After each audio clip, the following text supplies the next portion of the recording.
El objetivo de este video es factorar la expresión ax al cuadrado más bx más c de la forma mx menos n multiplicada por px menos q. Estos dos de aquí son polinomios lineales. A, b y c son números fijos y los números m, n, p y q están por determinar. ¿Cómo vamos a hacer esto? Pues vamos a deducir un proceso para hacerlo.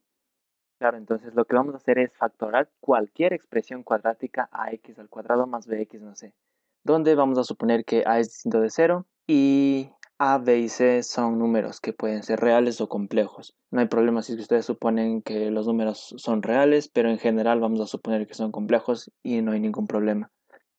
Vamos a denotar p de x es igual a ax al cuadrado más bx más c. La idea para deducir este proceso es utilizar el teorema fundamental del álgebra. Vamos a anunciar este teorema que lo hemos adaptado justamente para nuestro caso un polinomio de segundo grado. Entonces dice así: sea p de x un polinomio de segundo grado, o sea, p de x es de la forma ax al cuadrado más bx más c, donde a, b y c son números reales o complejos y a es distinto de 0. Entonces existen únicos R1 y R2 números complejos. Ojo también, porque R1 y R2 en general están en los números complejos. No podemos prescindir de este paso y asumir que son números reales. Esto nos dice el teorema fundamental del álgebra.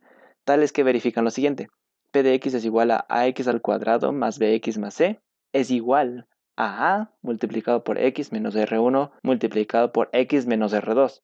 Y de tal manera que R1 y R2 son las raíces del polinomio. Es decir, p evaluado en R1 es igual a 0 y p evaluado en R2 es igual a 0.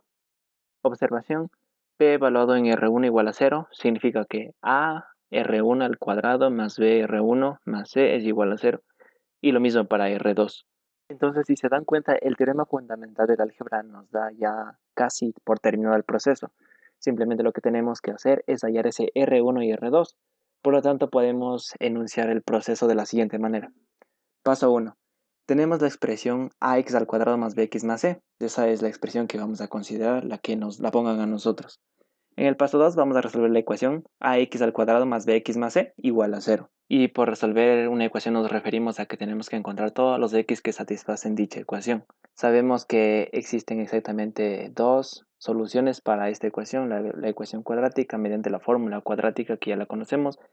Y obviamente estas soluciones son R1 y R2 que nos da el teorema fundamental del álgebra. Por lo tanto, R1 y R2 se pueden hallar de la siguiente forma: R1 igual a menos b más la raíz de b cuadrado menos 4 veces a por c dividido entre 2a. R2 es igual a menos b menos la raíz de b cuadrado menos 4 veces a por c dividido entre 2a.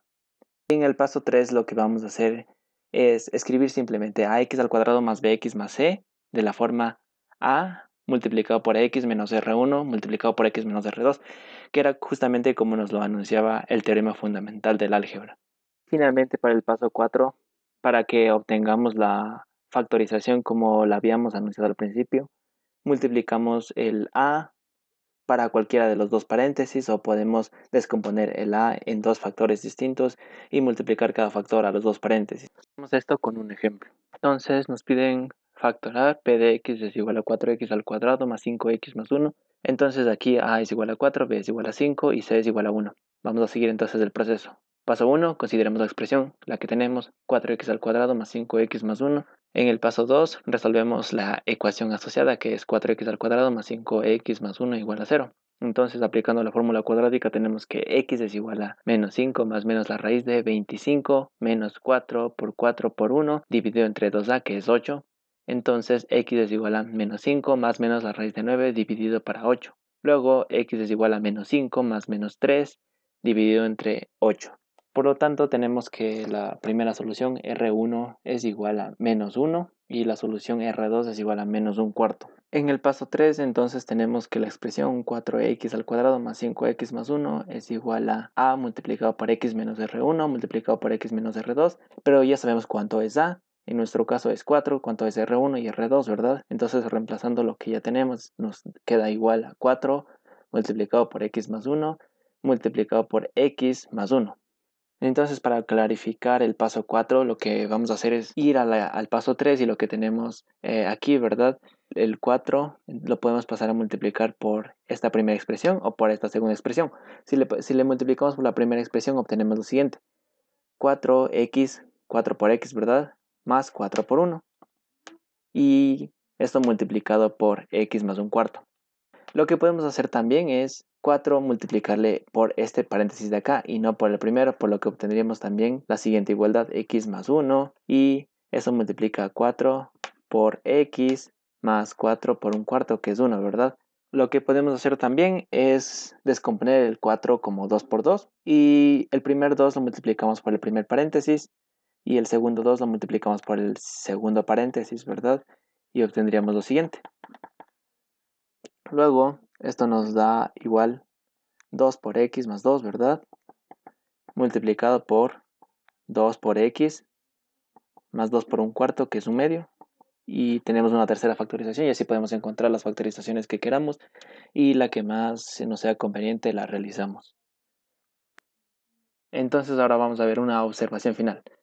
¿Por qué estudiar varios casos o muchos casos de factoreo si solamente nos podemos restringir al que ya hemos visto ahora? Pues mira la siguiente expresión. X al cuadrado menos 1. Si yo les pido factorar esta expresión, ya conocemos la diferencia de cuadrados, el método de diferencia de cuadrados, ¿verdad?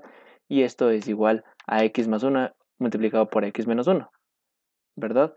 Y nos evitamos entonces en este caso de utilizar el proceso que dedujimos anteriormente, que nos llevaría a 4 pasos, y aquí solamente lo hemos hecho en uno. Entonces la moraleja aquí es que es necesario conocer muchos casos de factoreo para resolver nuestros ejercicios con mucha más fluidez y rapidez. Gracias.